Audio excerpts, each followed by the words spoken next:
Well, the Cavaliers are looking to end a five-game losing skid, and could their opponent on Friday night be just what the doctor ordered? The Cavs Insider Podcast gets the view from the other side as we chat with Sam Farber, play-by-play man of the Charlotte Hornets, coming up next.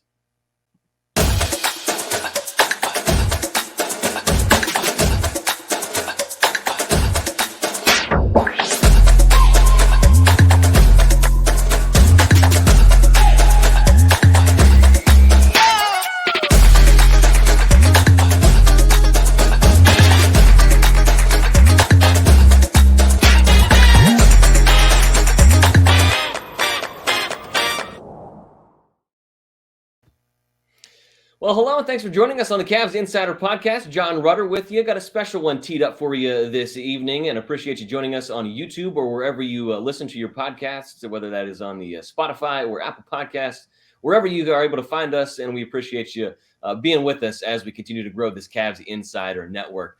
I mentioned got a good episode teed up for us, such as we got tomorrow night, the Cavaliers and the Charlotte Hornets from Rocket Mortgage Fieldhouse, so we figured it would be a good opportunity to check in and get the view from the other side. So Sam Farber, play-by-play man of the Charlotte Hornets, joining us for this episode. Sam, appreciate your time, my friend.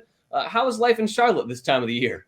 You know, life in Charlotte is always great. Wonderful city. We're loving it, but kind of have the injury bug going around the Queen City right now. That's been unfortunate. But otherwise, you know, it's been a tough season for the team, clearly at 4-12. But I think injuries is the primary, secondary, and really all other reasons for it. We can start right there because that was going to kind of be the first thing that I wanted to start with. We've talked a lot about injuries and losing streaks from the Cavaliers' point of view, but things haven't been all sunshine and roses for everyone down there in Charlotte as well. You touched on the injuries. Is it strictly the injuries that have limited things coming out of the gate for the Hornets so far this season, or are some of the symptoms maybe indicative of a bigger problem here? I really think it's the injuries, and it's because of who has been hurt and the position group specifically. Charlotte's a team that's built around point guard LaMelo Ball. So we're 16 games in. He's played in 3 of them, and in the third one, he got hurt again. So, you know, we're looking at, you know, at least a partial portion of our season here moving forward where he's out in this major block where he's at best been recovering. The last game that he played, the one where he got hurt again, really was the first time he looked like LaMelo Ball in terms of his own personal offensive game, not just getting other people involved. So it's a bummer for Hornets fans. This is a season that has a lot of hope attached to it. And for whatever reason, the basketball gods have not shined all that brightly on Charlotte. But that said, they haven't shined that brightly on the team towards the end of previous seasons. Maybe this is clearing the deck so that all the injuries are out of the way for a nice, strong finish. Yeah, it is an 82-game season, so something to keep in mind there. It's not necessarily the death knell if he's not out for the season, but hopefully fans in Charlotte are going to be hoping for his return sooner rather than later. With him being out of the lineup, I did see that the Hornets PR staff put out a tweet at about 5 o'clock Thursday evening that he is officially out for that game against the Cavaliers. What's that do to the complexion of this team when a guy like Ball is out, and how do they adjust? Well, that's really a difficult question to answer because there's a whole lot of question marks going on with other players as well. Excuse me a second. Pardon me. Because there's really a lot of question marks for other players as well. The backup point guard, Dennis Smith Jr., he's been ruled doubtful. He's been out for 3 or 4 games at this point. So you're going to a two-way contract player in Teo Maledon, who you might be familiar with from his years prior with the Oklahoma City Thunder. Really talented young kid. But you're going to a guy who was signed on a two-way contract from someone who was one of the 5 youngest All-Stars in NBA history. It's going to have an impact. And on top of that, the other 2 top players at the start of the season have been Gordon Hayward and Terry Rozier. And each of them have had significant 7+ game stints on the bench in street clothes. So, you know, you look at this team's big 3, and most teams have some semblance of a big 3 or at least 3 guys that they want to play through. Every team does, no matter if they're all-stars or all-timers or just guys that are on their way up, whatever. Charlotte's big 3, Gordon Hayward, Terry Rozier, and LaMelo Ball, 2 of them have been on the floor for 5 games. None of them have been on the floor for a couple, and all 3 have been on the floor at the same time for 0. So that's the kind of, you know, odds that we're up against right now with Charlotte. It doesn't mean they're not capable of winning a game, but it's really hard to build continuity when you have that level of injury. Kind of some similar things that the Cavaliers were dealing with too. Injuries to Darius Garland, Jarrett Allen out for the last 2 games. His status still up in the air, I believe, for Friday night's contest. So, from the Hornets perspective, where I'll back up a little bit, but from the Cavaliers perspective, when you look at a Hornets team that's coming in here and you're riding a 5-game losing streak at 4-12, from the Cavs perspective, you might be looking at it on paper and thinking, "Hey, this is a good chance to maybe get a win." But if you're Charlotte coming in here, I would have to assume that you guys have to be a little optimistic as well, because this Cavaliers team not hitting on all cylinders, and certainly not the team that we saw first 8 or 9 games of the season. Yeah, it's certainly an opportunity for both teams. At this early stage of the season, it's really hard to look at anyone and say, well, we thought that they were going to be this, and so let's assume, we all do it. We get the schedule at the start of the year, and we say, well, that one's a win and that one's a loss, and here's where the schedule is tough, and here's where it's easier. But the thing you can't predict is injuries, and so every team's dealing with it. Charlotte is more shorthanded than most. We were hoping for some good news when it comes to Gordon Hayward and other guys in the not too distant future. And you got an Ohio native, a Youngstown native in Terry Rozier, who loves playing in Cleveland. So he can be an X factor for certain for the Hornets. But I think for both teams right now, it's pardon me, I just got off the bike. That cold Cleveland weather is an adjustment here. We are adjusting to it ourselves here as we got our first dose of snow here today. Yeah, but I think for both teams, the key is to focus on yourself, and that's what really all the good teams do. The opponent doesn't matter, and yeah, you're going to have adverse circumstances where it's 5 games in 7 days, or the other team's coming off a back-to-back, or you're playing one of the truly elite teams in the NBA, and you figure you've got to come with your best effort. But most nights in the NBA, it's about yourself. And I think that's where Cleveland is right now. And that's certainly what Charlotte needs to focus on to try and get wins. Well, I'll skip along to this too, because you mentioned Terry Rozier emerged as a potent scorer, dealing with some injuries as himself this year. But how are the Hornets hoping that he would maybe take his game to the next level this season? And obviously the injuries have kind of inhibited that this year. But are there signs that maybe that could happen, that he could take things to the next level and be an even bigger force for this team?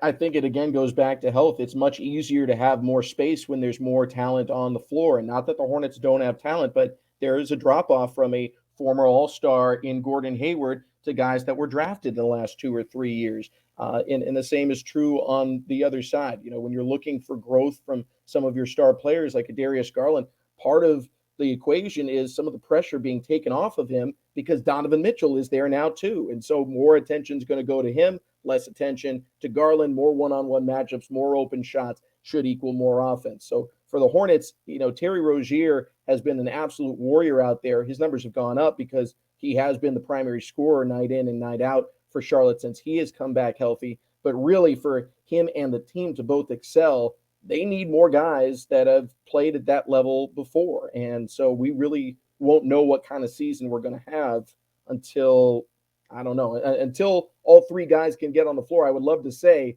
but we've been saying that for a month now, and it hasn't happened. We're talking to Sam Farber on the Cavs Insider Podcast, radio play-by-play man of the Charlotte Hornets. I want to shift gears a little bit. All right, aside from the rocky start, how's the second era of the Steve Clifford era going here? I think, some of the reason for optimism here with the Hornets is that when you look at the metrics, the problem is offense. When you look at the Hornets, since LaMelo Ball has arrived in town, the last thing that's a problem is offense. So no one thinks when this team is healthy, they're going to struggle to score the basketball. That's just not the case. We saw it in the 3 games when he returned. They went from struggling to get to 100 points to easily getting close to 120. So the offense is going to come. What really gives a lot of hope on top of the idea that this team could be healthy at some point is the fact that the defensive numbers are better. And it's not a landslide. They didn't go to first in the NBA, but they were near the bottom the last 2 seasons. And now they're somewhere in the middle. And I don't think that is a byproduct of saying, well, LaMelo's not healthy, so let's just walk the ball up the floor. That's not what they're doing. They're still trying to operate at as fast a pace as they can. But there is a different philosophy when it comes to the defensive side of the ball that's implemented by Steve Clifford. And I think it's having an impact. So, when you look at teams at this stage of the season, you can kind of look and try and guess, is this the reality you're going to have all year, or is there some circumstance that has you off to a bad start? Basically, when do you push the panic button? And teams that have injuries, like say last year, John Morant was hurt early for the Memphis Grizzlies. They didn't get off to the greatest start. He got healthy. They took off. The Boston Celtics, they had a coaching change, brought in Ime Udoka, had a slow start. They were about 500 at the All-Star break. Things started to figure out defensively in particular, and they took off. Hornets might have both of those on their hands. They got a defensive-minded head coach who is implementing his system. It's starting to take hold, and they could really, be firing on all cylinders come the end of the season. And on top of that, have their best players available to play in the games.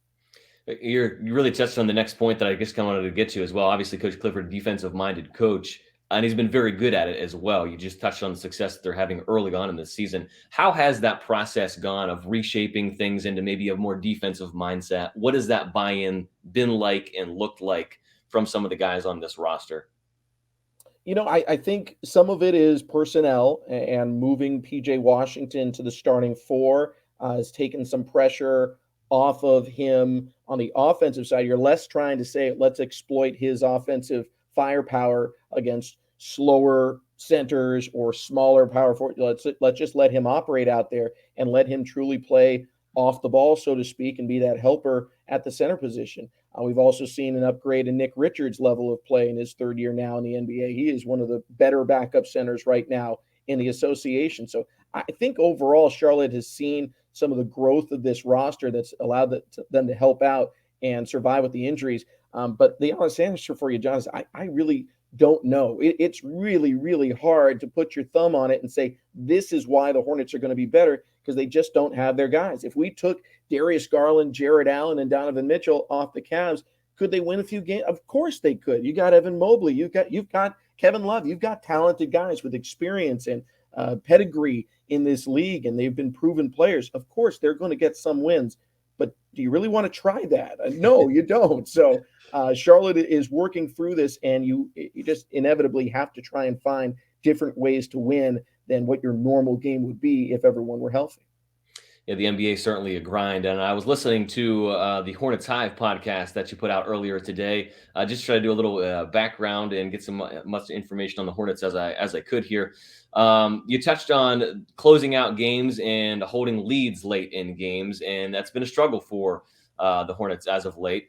Again, we can probably tie a lot of that back into injuries and having key guys back into the lineup, but is there something that this team could maybe do to solidify things down the stretch? And that's a question that the Cavaliers are trying to answer themselves. Did a pretty good job of it the first handful of games of the season, but recently during this win streak, some bad habits have cropped into their game. From the Hornets' point of view, what are things looking like?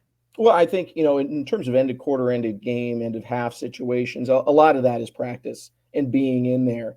I think, in my opinion, one of the best to ever do it is still active right now, although he's been hurt. It's Chris Paul. And it wasn't like year 2 in the league. He was like, okay, I'm going to take a shot at exactly 33 seconds. It's going to be high quality, and then I'm going to get the ball back at 9 seconds, and I'm going to score on you again.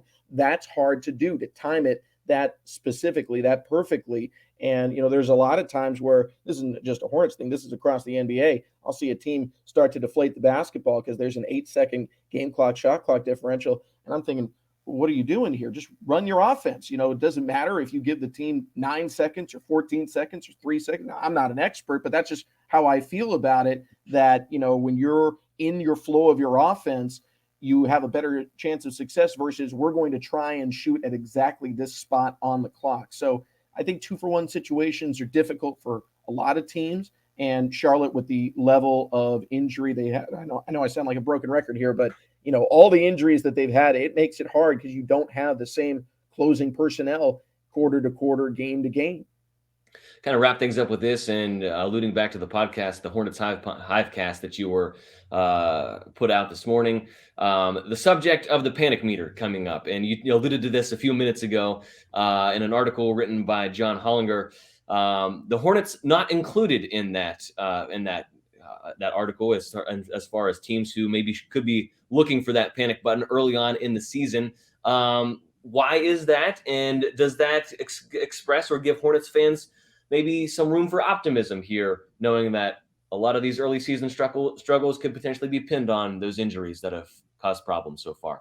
Yeah, I think, from the national perspective, I think people just aren't thinking about the Hornets, and they should be. The team, when healthy, has maybe the most exciting young point guard, and you guys certainly have a great one as well in Darius Garland. There's no shade intended towards him whatsoever, but LaMelo Ball is one of the 5 youngest All-Stars in the history of the NBA, and the other 4 are Hall of Famers or about to be in LeBron James. So we know what kind of talent that we have here in Charlotte, and it's all about putting the right roster around him. And the franchise really feels like they've got a good one around him. It's just having an opportunity to prove that for a sustained amount of time. Year 1 for LaMelo Ball, he didn't start as a rookie, but eventually got into the starting lineup, and the team just hit a massive injury wall again, and the bottom fell out, and they didn't make the playoffs. Year 2, Gordon Hayward goes down. It took a solid month to figure out how to win without him. They eventually did, but for the first time in the history of the Eastern Conference, 43 wins was not good enough to be a top 8 seed, and so they ended up in the play-in tournament and bounced again. So now we've got a new season here, and unfortunately the injuries have struck early, but I do think the reason they're not being mentioned in that panic area is because, one, people nationally are not looking at the Hornets as someone that they had huge expectations from before. So, maybe in their minds, the Hornets are meeting expectations with the record they have. That's not the sense in the building whatsoever, but I will admit I read the stuff going on nationally, and I can see how they would think of it that way. But more importantly, unlike a team like the Lakers, who, they've got aches and pains here and there, and they've had guys missing, they've been relatively healthy. Their problems are not, we don't have LeBron James and Anthony Davis for 30 games like it was last year. There's something else going on there that they have to figure out, which is why they're going to be mentioned more prominently on that panic meter. And I think for Charlotte, your solution to this is get healthy, and that just takes time. So, time and good luck are something that the Hornets have potentially on their side. Time being, there's 60 plus games left in this season. So there is, even as bad as the start has been, you're 2 weeks away of winning basketball, of being in a top 8, top 6 position. So there's no reason to panic, I think, for Charlotte fans, although it could be getting dark early, as they like to say, or getting late early, as they like to say, if the Hornets don't get some better luck in the not too distant future with the injuries. All right, Cavs and Hornets, 7:30 from Rocket Mortgage Fieldhouse on Friday night. What are you looking to see from this team here coming in, and what can we expect to see from Charlotte? Well, I think the second unit in particular for Charlotte has been up and down. And again, it's understandable because injuries influence a lot of different places. It's not just guys going into the starting lineup, it's guys going into the second group and playing with different combos. It puts a lot of pressure. But that said, the Hornets have a lot of talent there. Nick Richards has really emerged as a top-notch number 2 center in the NBA. He's had quite a few double-double performances on the season. I think he's capable of coming out there and proving himself further. And I think James Bouknight has got a really good opportunity in front of him to, really showcase what he can do. He's an excellent scorer. He's had a tough shooting start to the season, but his confidence and his decision-making are growing by the day. I think those are 2 guys to keep an eye on. From the starter's perspective, it's all about keeping pace, and that's not easy to do because Cleveland's got a very good and talented team. But with guys like Terry Rozier and Kelly Oubre and Mason Plumlee, you do have veteran presences there that can help keep this team in the game. But I think where the Hornets have a real chance to win it is if that second unit really gets explosive. Saw that at times last season when injuries hit the Hornets, and hopefully that will be the recipe for success here from a Charlotte perspective at least. Well, that'll wrap things up here for the Cavs Insider Podcast. Sam, we appreciate you taking some time and chatting with us. Enjoy the game on Friday night, and best of luck to you the rest of the way. Appreciate it, John. Thanks for having me. For Sam Farber, I'm John Rutter. You've been listening to the Cavs Insider Podcast, part of CavsInsider.com and the Sports Illustrated FanNation Network. Appreciate you joining us. We will be back with you on Friday night from Rocket Mortgage Fieldhouse as JB Bickerstaff addresses the media. We will carry that for you live right here on our Cavs Insider YouTube page. Thanks for joining us tonight. We will see you on Friday night from Rocket Mortgage Fieldhouse.